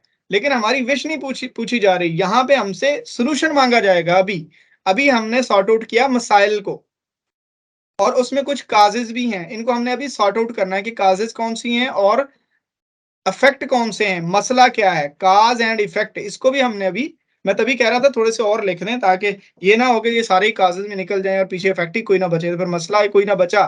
तो फिर हमने हल क्या करना है? डिजिटल इलिटरेसी लिखने लगा हूं मैं। वैसे ये क्या है, डिजिटल इलिटरेसी काज है या इफेक्ट है? तो बंदा बताएगा। डिजिटल इलिटरेसी जो है ये काज है या इफेक्ट है? कुछ चीजें काज भी होती हैं और अगले मसाले के लिए काज होती हैं, और इट सेल्फ इफेक्ट भी होती हैं। फॉर एग्जाम्पल गुर्बत है, बच्चे पढ़े लिखे नहीं है तो गुर्बत है, और गुर्बत है तो स्कूल नहीं जा सकते, अगली अगली नस्ल स्कूल नहीं जा सकती। ठीक है, कुछ चीजें at the same time effect भी होती हैं, काज भी होती है। डिजिटल इलिटरेसी लिख दिया मैंने, चलें ठीक है। लॉजिकल सीक्वेंस में सबसे बड़ा क्या आएगा? सबसे बड़ा मेरे देखने में आना चाहिए पॉलिटिकल स्टेबिलिटी, इंस्टेबिलिटी सॉरी। अभी हम इसका लॉजिकल सीक्वेंस दे रहे हैं, अभी हमने कॉन्टेक्सचुअल इसको कॉन्टेक्सचुअलाइज नहीं किया। पॉलिटिकल इंस्टेबिलिटी टॉप पे आएगा। दूसरे नंबर पे क्या आएगा? शाबाश जल्दी से। दूसरे नंबर पे पुअर एडमिनिस्ट्रेशन। जाहिर है जब पॉलिटिकल इंस्टेबिलिटी होगी, ये कहीं आपने ये नहीं लिखा कि यहाँ पे जो है कानून जो है या कानून साजी जो है वो नहीं होती। देखिए ना, अब जब हम लॉजिकल सीक्वेंस बनाने लगे हैं, पॉलिटिकल इंस्टेबिलिटी है जिसकी वजह से प्रॉपर लेजिस्लेशन नहीं है। देखिए ना, ये ऐसे और ये चीजें खुद आपको बताएंगे कि कौन सी चीज कहां पे लिखनी है। ठीक है, एब्सेंस ऑफ प्रॉपर लेजिस्लेशन, अब जब लेजिस्लेशन, एडमिनिस्ट्रेशन तो खतीजा बेटा तब करनी है ना जब कोई कानून बना हुआ होगा। जो हमारे पास सिस्टम है एजुकेशन का, उसके अंदर जो कानून है वही लागू होने हैं ना। जब अच्छा कानून ही नहीं बन रहा, जब अच्छी चीजें नहीं इवॉल्व ही नहीं हो रही, तो हम इंप्लीमेंट किस पे करेंगे? पॉलिटिकल इंस्टेबिलिटी सबसे बड़ा, उसके बाद एब्सेंस ऑफ प्रॉपर लेजिस्लेशन। कानून ठीक नहीं बन रहे हमारे पास। हर बंदा प्राइवेट इदारों को प्रमोट करने के ऊपर लगा हुआ है। हर बंदा सोच रहा है कि यार मेरा बच्चा इंग्लिश मीडियम पढ़ रहा है, सरकारी स्कूलों का की है ना, इन्होंने लोगों का पढ़ना होंगे, पढ़ भी लैंते ना कि कुछ मुलक दा करना, और बेहतर ना पढ़न के तो कल साढ़े को कुछ पूछणगे, ठीक है, सारा गिरेबान पकड़नगे। तो ये कब चाहते हैं कि अवाम पढ़ी लिखी हो? ठीक है, ये मसला। उसके बाद अब आ जाएं, जब कानून बन जाएगा तो फिर जो कानून बने हुए हैं उनमें भी जो पॉजिटिव हैं या सोसाइटी मेकिंग हैं, उनमें पुअर एडमिनिस्ट्रेशन है। पुअर एडमिनिस्ट्रेशन के बाद, एडमिनिस्ट्रेशन के साथ ही मैनेजमेंट लिख दें। मैनेजमेंट निचले लेवल पे जो इंप्लीमेंटेशन पावर होती है उसको कहते हैं। एडमिनिस्ट्रेशन थोड़ी बड़ी होती है, जहां पे पॉलिसीज बनकर, ये सेक्रेटेरिएट लेवल को हम कहते हैं, या मिनिस्टेरियल लेवल को हम कहते हैं। मिनिस्टेरियल लेवल तो एक्चुअल में कानून बनाने की तरफ जाता है, उसको बन के ये सेक्रेटेरिएट लेवल पे आता है, वहां से फिर पॉलिसीज की तरफ बात बनती है कि ये कानून बन गया, इसको इंप्लीमेंट किस फॉर्म में करना है। उसके ऊपर कुछ पॉलिसीज बनती हैं। वो पॉलिसीज नीचे जब मैनेजमेंट यानी इदारे के जो लोग हैं उसको इंप्लीमेंट करते हैं, उसको हम मैनेजमेंट कहते हैं। अच्छा, उसके बाद क्या आता है? एडमिनिस्ट्रेशन। जाहिर है जब प्रॉपर लेजिस्लेशन होगी और चीजें एडमिनिस्ट्रेशन की तरफ जाएंगी, उससे पहले करिकुलम सेट होगा। करिकुलम बनेगा तो हम इन चीजों को एडमिनिस्टर करेंगे। Curriculum, yes. उसके बाद क्या है? एडमिनिस्टर लोग कब करेंगे? जब उनके पास अच्छी ट्रेनिंग होगी। ठीक है, आगे चलें और क्या आएगा? और इसके अंदर फिर एडमिनिस्ट्रेशन के अंदर जो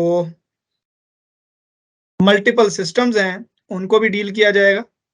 पॉलिसीज जो बन गई हैं, प्रोफेशनली लोग डेवलप भी हो गए हैं। और अब रह कौन सा गया? एक रहता है, दो रहते हैं अभी। Digital illiteracy. डिजिटल इलिटरेसी यहाँ पे डाल दें। और क्या रहता है अभी? Teachers poor approach to advance knowledge. ओहो, ये एक तो बड़ा बड़ा अच्छी चीज यहाँ पर बच गई। जब पॉलिटिकल इंस्टेबिलिटी है, एब्सेंस ऑफ प्रॉपर लेजिस्लेशन है, यहां से काम स्टार्ट होगा। जब लेजिस्लेशन हो जाएगी उसके बाद बजट देंगे। बजट नहीं ना दे रहे, ये मसला है। यहां पे आए, इसके बाद फाइनेंशियल कंस्ट्रेंट। बजट किन्होंने जारी करना होता है? पार्लियामेंट्स ने। पार्लियामेंट से अप्रूव होना है ना बजट, तो वो नहीं पूरा आ रहा। तो ये है जी आपका मुकम्मल स्ट्रक्चर। मैं इसको सेंड कर रहा हूँ। इसको सेंड करने के बाद आपने इसको पढ़ना है, फिर हम देखते हैं कि इसमें कोई चीज अगर आपकी अंडरस्टैंडिंग में नहीं आई तो हम उसको दोबारा से डील कर लेंगे। चलें जी, अब हम कंटेक्चुअलाइजेशन की तरफ जाएंगे। एक बार आप इसको नजर मार लें, अभी आपके चैट बॉक्स में आ गया। ये इसको आप ना दोनों कॉलम आप देख सकते हैं इस तरह करके। ये दूसरा कॉलम इस तरह ये नजर आ रहा होगा, ठीक है। अगर आप यहां तक मेरे साथ मौजूद हैं तो जरा यस लिख दीजिए, हम इसको कंटेक्चुअलाइज करें। और उसके बाद हम एक चीज को, यानी अभी हम काजेज और इफेक्ट के अंदर फंसे हुए हैं, इनकी सॉर्टिंग अभी हमने करनी है कि ये काज इसमें से क्या है और इफेक्ट क्या है। अभी हम उसके ऊपर मैं आपको एक कंसेप्ट भी दूंगा। चलें, गुड हो गया। अच्छा, यहाँ पे हम मौजूद हैं, रीडिंग कर सकते हैं इसकी थोड़ा सा इस तरह। मैं इसको बोल्ड कर देता हूँ। हम यहाँ पे मौजूद हैं और अब आपने देखना है कि कौन सी काज है और कौन सी इफेक्ट है, कौन सा मसला है और कौन सी मसले की जड़ है। यहां से अपने जो मसला है वो निकाल लेना है और जड़ यहां पे मौजूद रहने देनी, क्योंकि हमने काजिल की बात की थी। तो मैंने कहा था जब रैंडम आइडियाज आते तो आने दें, बाद में रिमूव कर लेंगे। फाइनेंशियल कंस्ट्रेंट जो है ये रीजन है। मल्टीपल एजुकेशन सिस्टम भी रीजन है। Teacher poor approach to advance knowledge, ये क्या है? रीजन है या इफेक्ट है? शाबाश, जल्दी से बताइए। ये मसला है या किसी और बड़े मसले की वजह है? दोनों भी हो सकता है। दोनों होंगे ना तो हम इसको रख लेंगे। किसी ने कहा कि ये दोनों है।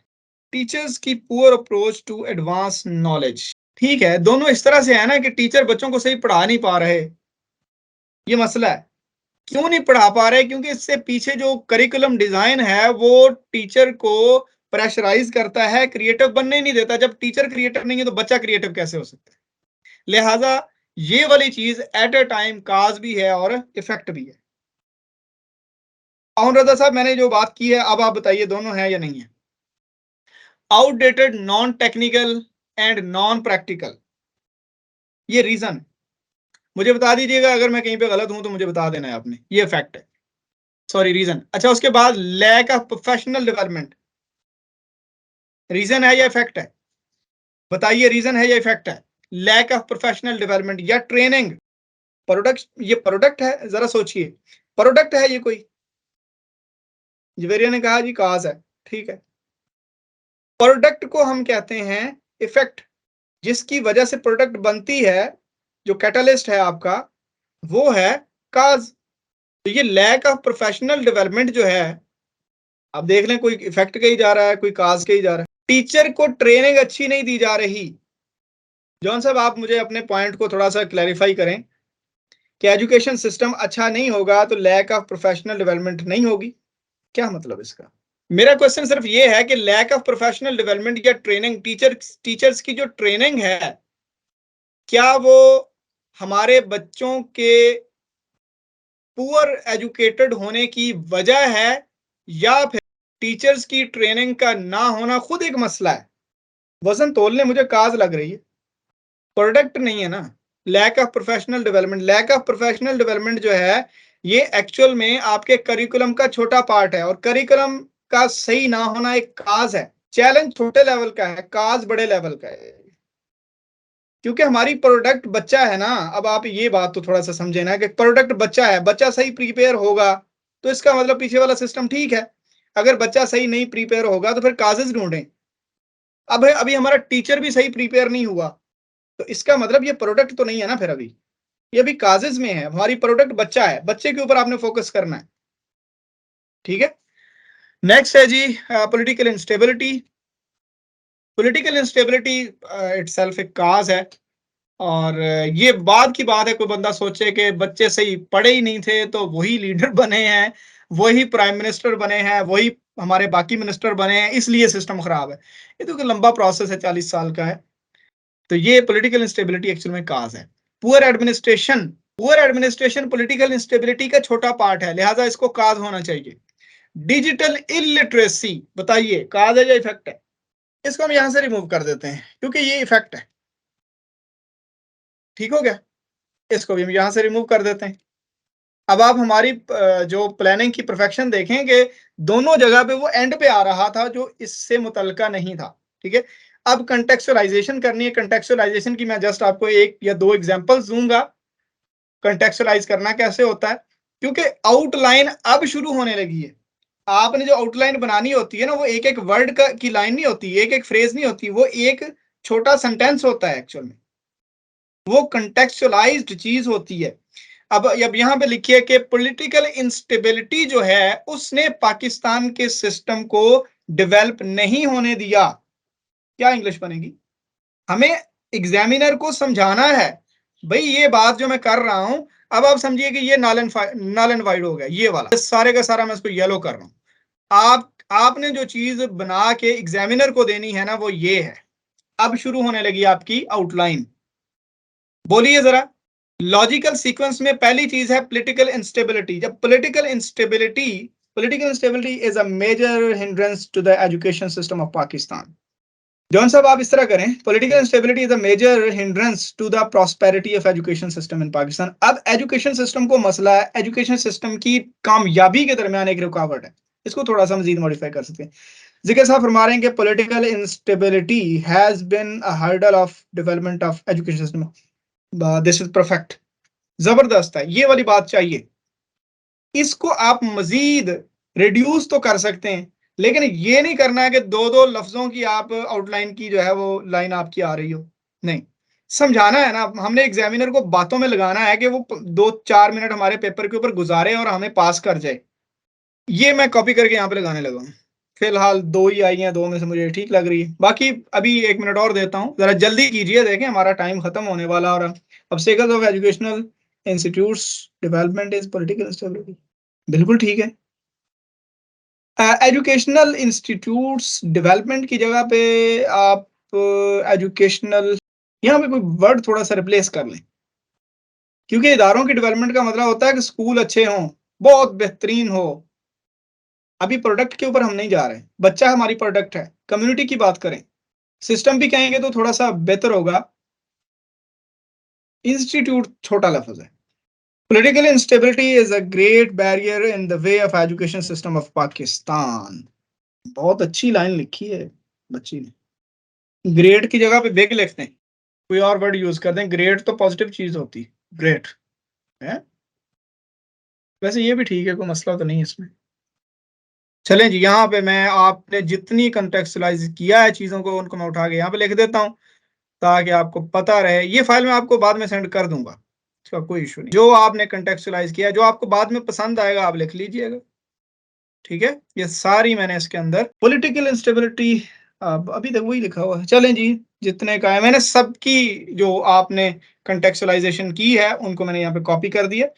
ये देखें ना जॉन साहब, अब आपने कितना अच्छा इसको मुकम्मल तौर पे कोशिश की है और ये बड़ा ही जबरदस्त लग रहा है। कि political instability is a major constraint in improving the standards of education at global level. आज पाकिस्तान का लफ्ज ही नहीं है इधर, ये तो आप दुनिया की बात करने लगे हैं, उसको ऐड कर लें। Stability the major constraint in improving the standards of education in Pakistan at global level छोड़ दें, इन पाकिस्तान करें। पाकिस्तान की बात करनी है हमने। बाकी आपने बड़ा अच्छा स्टांस लिया, बहुत ही जबरदस्त स्टेटमेंट। इसको भी मैं ऐड कर देता हूँ यहाँ पे। अब ये आप सबको पता है कि किसको किसकी स्टेटमेंट को मैं कैसे ठीक करने का कह रहा हूँ, वो बाद में आपने खुद ही करनी है। मैं जस्ट यहाँ पे ठीक हो गया, अब आपने बिल्कुल परफेक्ट कर दिया इसको। ठीक हो गया। आगे चलें, हमने 2 या 3 फैक्टर्स को कंटेक्चुअलाइज करना है आज। नेक्स्ट पे चलें, absence of proper legislation. Absence of proper legislation को कंटेक्चुअलाइज करें कि एब्सेंस ऑफ प्रॉपर लेजिस्लेशन ने किस तरह से पाकिस्तान के एजुकेशन सिस्टम को इंप्रूव नहीं होने दिया, डेवलप नहीं होने दिया, प्रॉस्पर नहीं होने दिया, कैसे इवॉल्व नहीं होने दिया। अब जब प्रॉपर लेजिस्लेशन हुई ही नहीं तो इसका मतलब है एजुकेशन सिस्टम को अपलिफ्ट करने के लिए बात ही कहीं नहीं हुई। बात तो असेंबली से स्टार्ट होनी है ना, पार्लियामेंट से स्टार्ट होनी है। हमने वो पॉइंट उठाया कि पहले तो पॉलिटिकल इंस्टेबिलिटी नहीं है। अब पॉलिटिकल इंस्टेबिलिटी अगर है कहीं पे कुछ महीनों के लिए या साल के लिए, तो प्रॉपर लेजिस्लेशन नहीं है। वो असेंबलियों में बैठ के भी इधर उधर की बातें करते रहते हैं, एजुकेशन के ऊपर फोकस ही नहीं है। लेस बजट फॉर एजुकेशन, तो सना बेटा ये बताइए कि पहले लेजिस्लेशन होगी या पहले पैसे देंगे वो। मैं यही बात तो समझाने जा रहा हूं आपको, यही बात तो मैं बार बार समझा रहा हूं कि आपने अपने दिमाग के अंदर ये चीज सोचनी है कि कौन सी चीज बड़ी है उसको हम पहले डील करें। Policy makers are unable to tackle the challenges faced by the educational system in Pakistan. Educational setup होता है या एजुकेशन सिस्टम होता है, सिस्टम इट सेल्फ क्या उसे कहते हैं, अब मेरे जहन में नहीं आ रहा। एजुकेशन सिस्टम या एजुकेशनल सेटअप, ठीक है। ये बड़ा अच्छा लिखा, मैं इसको कॉपी कर रहा हूँ, शाबाश। नेक्स्ट चलें जी, नेक्स्ट कौन लिख रहा है कि एब्सेंस ऑफ प्रॉपर लेजिस्लेशन, इसको आपने, अच्छा ये अभी मैंने जिनकी स्टेटमेंट मैंने कॉपी की है इनके लिए एक एडवाइस है कि जब आपने एब्सेंस ऑफ प्रॉपर लेजिस्लेशन लिखा है ना, तो आप कोशिश कीजिए इन वर्ड्स को अपने कंटेक्चुअल, जो कंटेक्चुअलाइज आपका स्टेटमेंट उसके अंदर यूज करें। इसका सिनोनिम यूज ना करें, कोशिश करें कि ये इटसेल्फ उसमें मौजूद हो, क्योंकि ये आपके दिमाग के अंदर है अभी, ये तो हम उसको दे ही नहीं रहे। कोशिश करनी है कि बड़ा लफ्ज, आप देखना प्रॉपर लेजिस्लेशन बड़ा है। पॉलिसी मेकर तो बाजुकात सेक्रेटेरिएट लेवल पे होते हैं। पहले कानून बनेगा ना, कानून को कैसे इंप्लीमेंट करना उसके लिए पॉलिसीज बनती हैं, पॉलिसी बाद में आती है, पहले लेजिस्लेशन होती है। तो कोशिश करनी है कि बड़ा लफ्ज आप इसके अंदर यूज करें, ठीक है। Next, the absence of proper legislation is the spine of bleak education system in Pakistan. बिल्कुल ठीक कहा आपने कि यही असल वजह है प्रॉपर लेजिस्लेशन हो ही नहीं रही। जब प्रॉपर लेजिस्लेशन नहीं हो रही, ये बाद में मैं आपको कुछ आउटलाइन बनी हुई ये भी मैं आपको सेंड करूंगा, तो लेकिन ये पहले आपसे बनवानी है। अच्छा, यहाँ पे द अब्सेंस ऑफ ये, यहाँ पे आगे आगे चलें। बिल्कुल ठीक कहा आपने। अच्छा जी, ऐसे मेरी तरफ अजान हो रही है। अभी आप सब लोग जो है नेक्स्ट पॉइंट को कंटेक्चुअलाइज करें, उसके बाद हम आज का जो कुछ हमने किया उसकी समरी या उसको हम रिवाइज करके क्लोज कर देंगे। फाइनेंशियल कंस्ट्रेंट्स को आप कंटेक्चुअलाइज करें। हाँ जी, सना बेटा आप थोड़ा ग्रामर पे तवज्जो दें। ये सेंटेंस जो है ना, इसमें एक दो ग्रामर की एरर्स मौजूद हैं, उनको पहले रिमूव करें। Lack of basic facilities in public institutes contributes towards the dire condition prevailing in the education sector. Financial constraint पे हम कर रहे हैं अभी काम, और सारे लोग इसका एक बार जो सेंटेंस बनाइए। शाबाश, जल्दी कीजिए। अभी मैंने आपको कुछ होमवर्क भी देना है। कल आप वो होमवर्क करके आएंगे तो हम डायरेक्टली इंट्रोडक्शन स्टार्ट कर देंगे। अगर आपने वो होमवर्क नहीं किया होगा तो फिर घंटा डेढ़ हम पहले आपका होमवर्क इधर लाइव करेंगे, तो फिर अल्लाह खैर सल्ला काम खत्म हो जाएगा। 2 ही दिन का टाइम निकाला हुआ, फिर आपका ऐसे कंप्लीट नहीं होगा। कुछ होमवर्क मैं आपको दूंगा, वो आप करके आएंगे और ग्रुप के अंदर सेंड भी करेंगे। 8 से 9 बजे इस ग्रुप को हम ओपन भी करेंगे, और वहां पे आपने वो लिख के सेंड करना है, और वहां से फिर मुझे अंदाजा हो जाएगा। कल हम उन्हीं चीजों को उठाएंगे और आउटलाइन से आगे काम स्टार्ट, क्योंकि आउटलाइन के अंदर से ही इंट्रोडक्शन बनना है, आउटलाइन के अंदर से ही आपके पैराग्राफ्स बनने हैं, और आउटलाइन के अंदर से ही पैराग्राफ बनने के बाद आपने उसको कंक्लूड करके कंक्लूजन बनाना है। आउटलाइन मुकम्मल होनी जरूरी। शाबाश, नेक्स्ट 2 लोगों का भी आया। अच्छा नहीं, 3 आ गए। क्वेश्चन है, नहीं पहली लाइन में यूज करना जरूरी नहीं है। ये मुझे अभी समझ नहीं आई। आपने कहा हाँ, अरे बिल्कुल जरूरी है। डायरेक्ट हिट बहुत जरूरी है। आपकी पहली लाइन में आपका मसला नहीं होगा, उसको ढूंढना पड़ेगा, तो वो समझेगा कि ये गप लगा रहा है, इसको मसला ही नहीं आता। ये कल जब हम पैराग्राफ स्टार्ट करेंगे ना, तो हम इंशाल्लाह इस चीज को बहुत अच्छे तरीके से देख लेंगे कि पैरा स्टार्ट कैसे होता है। पहली लाइन में उसके माथे पे मारे भी, भाई इस मसले पे मैं बात करना चाह रहा हूं। कहानी शुरू नहीं करनी, कहानियां उसको भी बड़ी आती हैं, और फिर आपको कहानी बनाता है वो। कोशिश करें टू दी पॉइंट, जितनी बात करनी है डायरेक्ट उसको बताने की कोशिश करें आप। ये जो अभी हम बात कर रहे हैं ना, ये एक एक सेंटेंस था, लॉजिकल सीक्वेंस बनाया हमने, कंटेक्चुअलाइज। ये एक एक लाइन के ऊपर आपका एक पैरा स्टैंड करेगा अभी कल इंशाल्लाह। तो जब आप ये वाली स्टेटमेंट को थोड़ा सा चेंज करके पहली लाइन में नहीं देंगे तो वो पैरा नहीं पड़ेगा। Very simple. उसने आपकी आउटलाइन पढ़ के ही आपका ऐसे चेक करना है ना, उसने उसको नजर मारनी है, फिर ही आपका ऐसे चेक करना है। उसको पता चल जाना है कि इन मसलों पे ये बात करेगा, ये सोल्यूशन देगा। 8 10 15 लाइनें वो ऐसे ही नजर मारता, उसको पता चल जाता है कि हम क्या सोच के बैठे थे और हमने क्या लिखा है। फिर वो दरमियान से या आगे पीछे कुछ भी 2 4 पेजेस वो स्क्रॉल करेगा, और वो पकड़ेगा आपको कि अच्छा दावे में तो ये लिखा था, अब बात ही कोई नहीं आई आगे। अब आप उसको तलाश करना पड़े, तो मेरा ख्याल है वो एग्जामिनर को जितना आप फैसिलिटेट करते हैं उतना आपको मार्क्स ज्यादा देता है, उतना आपको वो पॉजिटिव फील करता है कि जी मुझे बात समझने में आसानी हुई है। ये उसी तरह जिस तरह आप बच्चों के पेपर चेक करते हैं, आपको कोने खुदरे से चीजें तलाश करनी पड़े तो आप बुरा ही फील करेंगे ना। लो जी, ये आपकी मेहनत जो आपने की है आज, ठीक है, ये मैं आपको सेंड कर दूंगा, और इसमें से जहां कहीं कोई ग्रामेटिकल एरर उसको आपने देख लेना है। कल हम इंशाल्लाह, अच्छा एक और स्टेटमेंट आई, कल हम इंशाल्लाह इससे आगे चलेंगे। अभी हम इसको थोड़ा सा रिवाइज करते हैं। और पैराग्राफ के 3 हिस्से होते हैं असल में ना, और उसके किस हिस्से को किस तरह से लेके चलना है वो हम इंशाल्लाह कल पैराग्राफिंग जब करेंगे ना, तो उसके अंदर बात करेंगे। कल हमने 2 ही तो काम करने हैं, सॉरी 3 है। इंट्रोडक्शन, पैराग्राफिंग और कंक्लूजन। 2 घंटे में हमने इस चीज को इंशाल्लाह मुकम्मल करना है। तो we have to revise it. मुकम्मल हो गया सबका? किसी की कोई स्टेटमेंट रहती तो नहीं है? अभी मैंने आपके माइक भी ऑन करने हैं, आपके पास 10 मिनट भी हैं, 2 मिनट मैंने लेने हैं, इसको रिवाइज करना है, उसके बाद आपके माइक ऑन करने हैं। जो आप इलम डायरेक्ट मुझे देना चाहें, आपस में एक दूसरे के लिए शेयर करना चाहें, तो वो आपको मौका देंगे। रिवाइज हम इसको इस तरह से करते हैं कि सबसे पहले हमने कुछ बेसिक कंसेप्ट्स देखे हैं एस्से के बारे में, एस्से की प्रिपरेशन के बारे में, जो मिथ्स हैं उनको हमने देखा है कि रट्टा लगा के ऐसे पास नहीं होगा। चीज़ों को जो है बगैर स्ट्रक्चर के उतरने वाले इल्म से फौरी तौर पे जब हम स्टार्ट कर लेते हैं तो उससे भी मसाइल बनते हैं। फिर साइंस ऑफ कंपैरेटिव एग्जाम की साइंस है कि इसकी कोई साइंस नहीं है।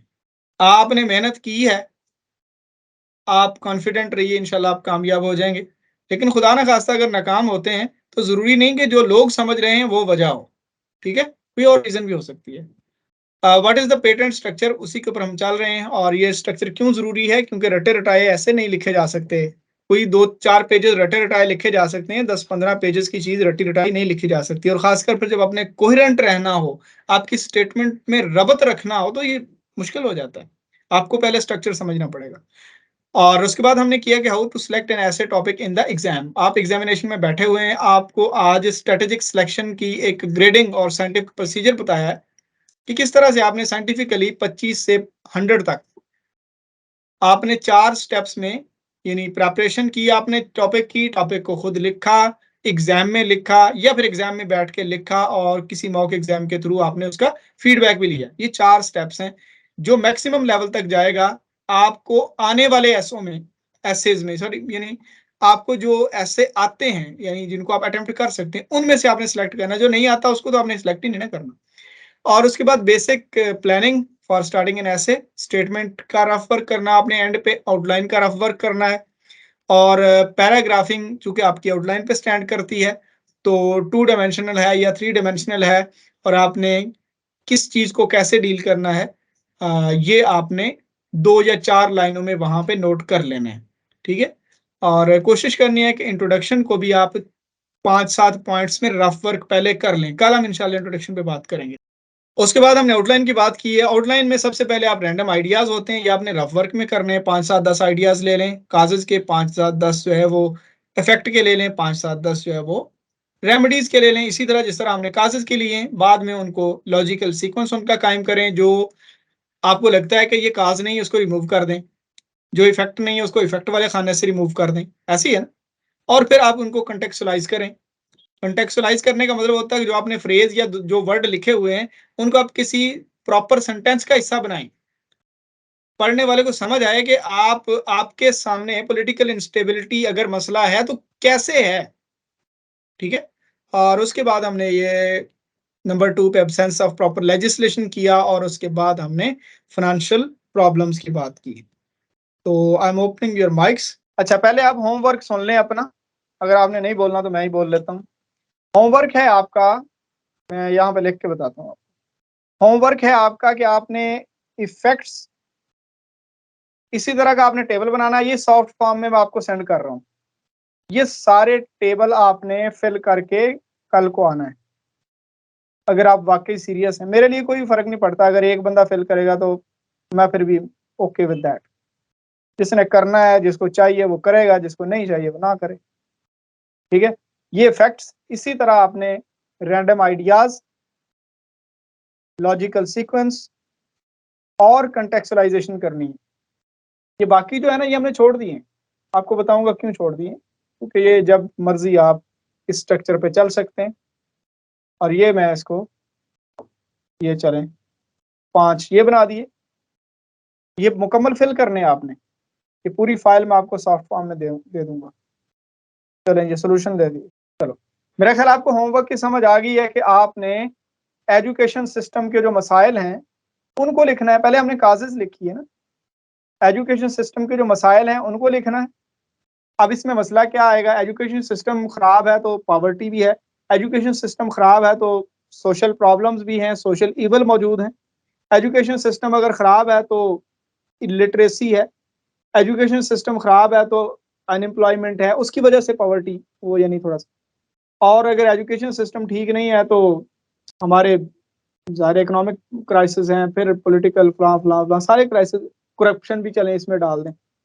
अब एजुकेशन सिस्टम ठीक नहीं है तो आपके लोग ठीक नहीं बन पा रहे, आपकी कौम ठीक नहीं बन पा रही, तो सारे ही मसाइल हैं। फिर सारे मसले गिनते हैं आप यहाँ पे, उनमें बड़े जो टॉप के 8-10 होंगे उनके ऊपर हम बात कर लेंगे। और उन मसलों का सलूशन आपकी रेमेडीज में आएगा। अब ऐसे बना बनाया आपके पास मौजूद।